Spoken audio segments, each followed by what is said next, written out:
नमस्कार। मैं संजीव कुमार आज धम्मपद गाथा और कथा इसका 15वां अंश संक्षेप में प्रस्तुत करने का प्रयास कर रहा हूँ। इस ग्रंथ के संस्कारक हैं ऋषिकेश शरण जी।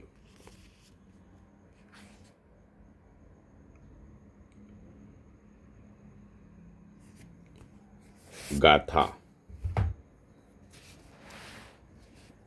जो प्राणियों का प्राण हरता है उसे आर्य नहीं कहा जा सकता है, क्योंकि समस्त प्राणियों के प्रति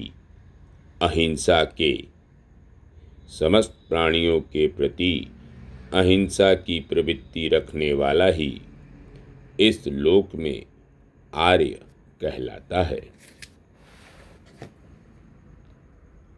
अपने अंदर की कमजोरी जब तक पूर्णतः समाप्त नहीं हो जाएगी, अरहत्व की प्राप्ति नहीं होगी। अतः अपने अंदर स्थित अशुद्धियों से मुक्त होने के लिए सतत प्रयत्नशील रहना चाहिए। जिस प्रकार थोड़ा भी विष्टा दुर्गंध देता है, उसी प्रकार अल्प मात्रा में आश्रय भी दुख का कारण होता है।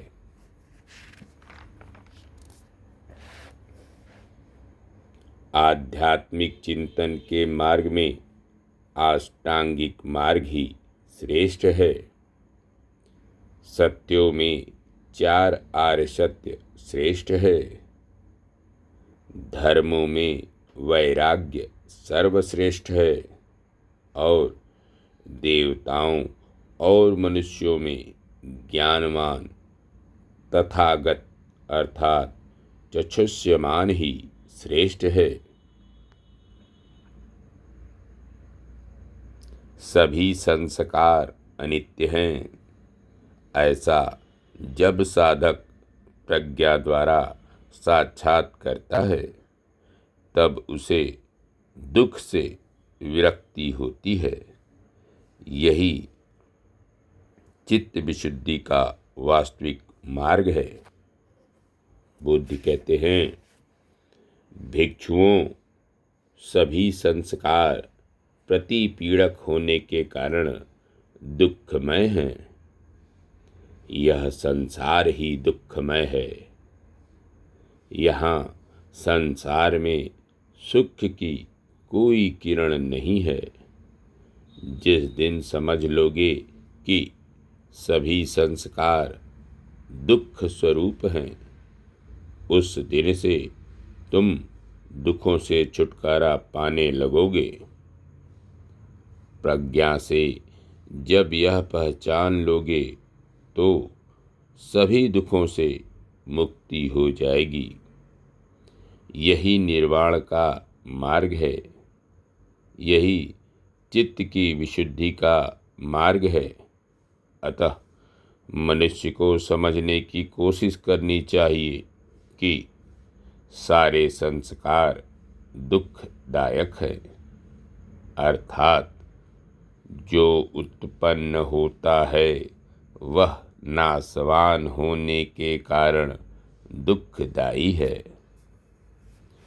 इस सच्चाई को जब कोई विपश्यना ज्ञान से देख लेता है, जान और समझ लेता है, अर्थात दुख क्षेत्र के प्रति भोक्ता भाव टूट जाता है, तब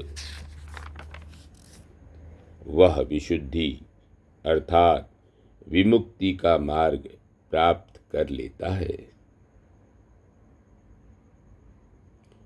जो वाणी पर संयम रखता है, मन को संयत रखता है और शरीर से पाप कर्म नहीं करता है, जो व्यक्ति इन तीनों कर्मेंद्रियों को शुद्ध रखता है, वही बुद्ध के बतलाए मार्ग का अनुसरण कर सकता है।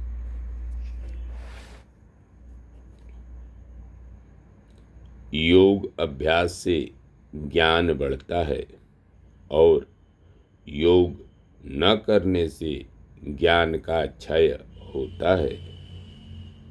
लाभ और हानि इन दोनों प्रकार के मार्ग को जानकर साधक अपने आप को ऐसा रखे जिससे उसमें ज्ञान की वृद्धि हो।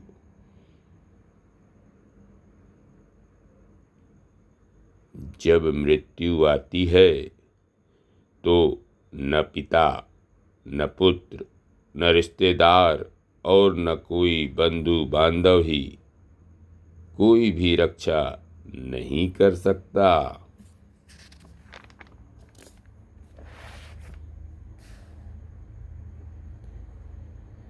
थोड़े सुख के त्याग से यदि विपुल सुख अर्थात निर्वाण का लाभ दिखे तो बुद्धिमान पुरुष को अपना वह अल्प सुख विपुल सुख की आशा में छोड़ देना चाहिए।